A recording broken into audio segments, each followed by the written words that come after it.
So when I was Mohit made the call, in the broad subject we are dealing with is Malegaon in the larger framework in which Malegaon has taken place from the origins of the case to the end of the case that we are seeing today.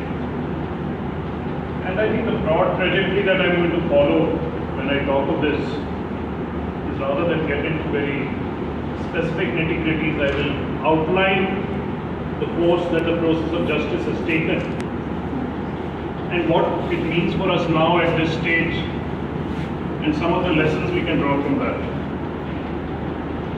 And I will start. Is that clearer now? So I will start by making the claim that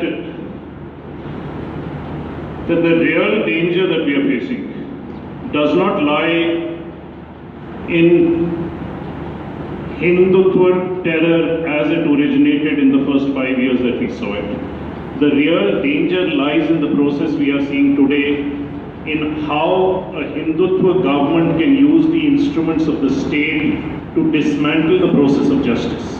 And that actually is far more scary and far more dangerous than the first acts of terror themselves that took place. And it is this process that we are seeing unfold before us that is important, that we have to focus on and actually pay attention to, because this is our reality today. So I will just give you a brief history of the Malegaon cases. How much time do I have? I'll try and stick to it. Sure, half an hour. I'll try and stick half an hour. So just to trace back some of the history of Malegaon that some of you may be aware of, there was a blast in Malegaon, or a series of blasts in Malegaon in 2006. And at that time, and I will keep repeating this as we speak, that the illegitimate process of justice in this country, or how the police acts, is not a new thing. Much of the process that is happening of young Muslim men rounded up, arrested and charged with such cases was happening when Congress regimes were in power in various parts of the country and in the center. This is not specific to the BJP government. It hasn't started today. This is an old process in this country. This is communalization at the level of institutions, at the level of the police, that no political arrangement can overturn. And often enough, the Congress political arrangement has also been sympathetic to such things. So in 2006, Malegaon blast take place. 9 Muslim youth are picked up. Confessions are recorded, and on the basis of this, eventually a charge sheet is filed. There are 2-3 related blasts. There is a Mecca Masjid blast in 2007. In Hyderabad, there is an Ajmer Sharif blast. There is the Samjhauta blast. There is a blast again, a series of blasts in Malegaon again in 2008. And the one thing you must understand about Hindutva terror, organized, planned, but fundamentally not very smart, pretty stupid. How does the Malegaon blast in 2008 get traced to Hindutva terror? The LML Freedom bike on which the explosives are planted is in Sadhvi Pragya Thakur's name. And let's remember this fact today when she's dropped from the charge sheet. That bike is in her name, and according to and you must be aware, just a few days ago she's been dropped from the NIA charge sheet. The NIA charge sheet makes the argument that the person, Ramchandra Kalasangra, who is again connected to Sadhvi Pragya Thakur, is again a member of the Sangh, is part of this organized network, had taken the bike from her a good while before the blast, so she may not have had knowledge of the use of her bike in the blast. Call records, every sort of evidence defies that. So when you hear trolls, when you hear the people who are sympathetic to the BJP make the arguments that the court has let her off, there is no question of the court letting her off. The evidence has been diluted, destroyed, and not presented before the court. The court is in no position to pass an assessment of that, the evidence that is before. This is a let-off by the government through the government machine. So in 2008, when you find a motorcycle that belongs to somebody from an organization, somebody who's been with the ABPP, are not so smart. Investigative agencies are also forced to start looking at the possibility that right-wing terror exists in this country. Hindutva terror is a reality. We should start looking at it. That is when we start getting some insight into the network that has existed. And that leads them finally to the man Aseem Anand, whose confessional statements, and we must remember that confessional statements are the basis of the argument between the BJP supporters who are on the net and the Congress. But the confessional statements that arise in the case of the 9 Muslims in Malegaon are just those taken in custody. Aseem Anand's confessional statements, let us remember, are not just confessional statements in custody. He had the chance to go before a magistrate under 164 CR. He gives a magisterial testimony, and then this is where we come in at Carvan, that the person who should have been here is Leena Raghunath, a reporter. She is no longer working with us. She shifted to Bangalore. For 2 years, from 2011 to 2013, she met Aseem Anand in jail. He knew that she was a reporter. He knew that the interviews were being recorded. Aseem Anand traced out the entire history of the Hindutva right-wing terror network in these interviews. And what he said was that when he was in the dance in 2005, Gujarat tribal area, Aseem Anand was one of the main figures responsible for the Hindutvaization of the dance of the tribals. This is a process that moved from the dance into Jhabua. It was first started in Jharkhand.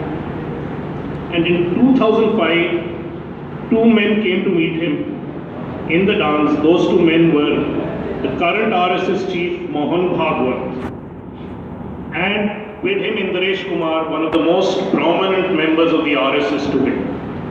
And what I'm saying is on record, printed in Carvan. The RSS threatened that they will sue us for this. It's been 2 years, they haven't gone to court. What Aseem Anand said was, when this discussion took place on the Hindutva terror network, Mohan Bhagwat's words were, "You can work on this." Indaresh then said, "You can work on this with Sunil." Sunil being Sunil Joshi, very close to Sadhvi Pragya Thakur, an RSS man who was key to organizing this network. And then Indaresh went on to say, "We will not be involved," which means the RSS will not officially be involved, "but we will be with you." So the nod was given to Aseem Anand that you set up your organization, you will get tacit support, you will get manpower, you will get various things. And Aseem Anand went ahead into this with the full knowledge that he had the backing of the entire Hindutva right wing in this whole process. These blasts are not the isolated work of few madmen sitting somewhere. This has the organized force of the entire right wing in this country behind it. This was what this conspiracy was.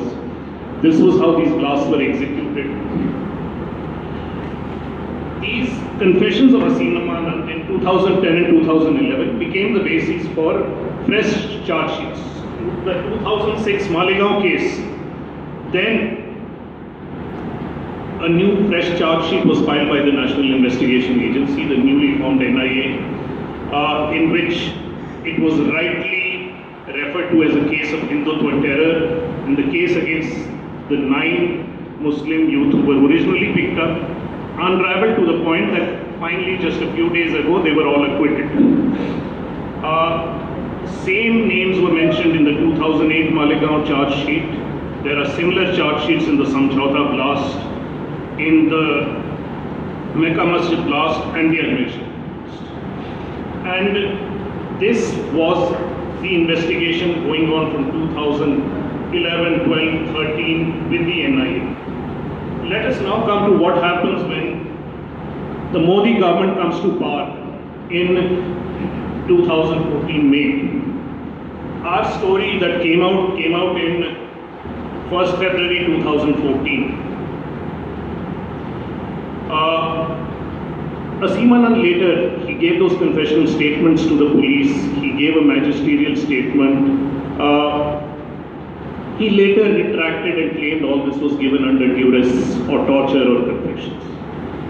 In that context, one would assume that when a story like this gets published, and the RSS threatened to sue us, first they said, this is fake. When they said it was fake, we put up the tapes on the website. They're still on the website, so you can hear Asimanand speaking. And it is clear that he's speaking out of his own free will. He's confessing to this. There is no duress. He knows he's talking to a reporter. All this is very, very clear in the process.